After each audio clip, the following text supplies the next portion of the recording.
হে everyone, কেমন আছো তোমরা? আশা করি ভালো আছো। আর আমিও খুব ভালো আছি। তো দিনটা ছিল সরস্বতী পুজোর দিন। আর সেই দিন আমি একটা ছোট্ট করে ব্লগ বানিয়েছিলাম, বাট ছাড়া হয়নি। তো ভাবলাম যে কতদিন আর গ্যালারিতে রাখবো, ছেড়েই দিই।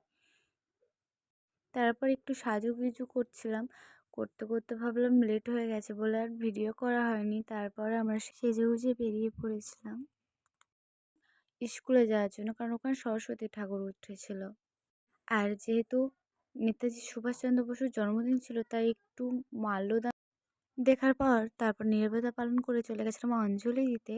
আর তারপরে আমরা কয়েকজন ফ্রেন্ড মিলে চলে গেছিলাম ঘুরতে।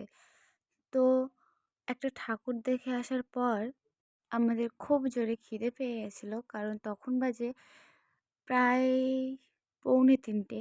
তো আমরা কিছুই খাইনি সারাদিন তাই।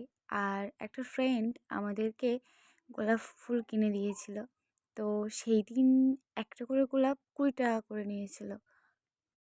আবার আরেকটা ফ্রেন্ড কুল কিনেছিল, বাট সেটার ভিডিও করা হয়নি। তো তারপর আমরা চলে গেছিলাম আরেকটা ঠাকুর দেখতে। সেখান থেকে বেরিয়ে চলে গেছিলাম আরেকটা ঠাকুর দেখতে। তো একটু নেচে নেচে যাচ্ছিলাম, কারণ দিনটা সরস্বতী পুজোর দিন, এটা তো স্মৃতি হয়ে থাকা উচিত, তাই না? আমরা তো খুব মজা করতে করতে যাচ্ছি।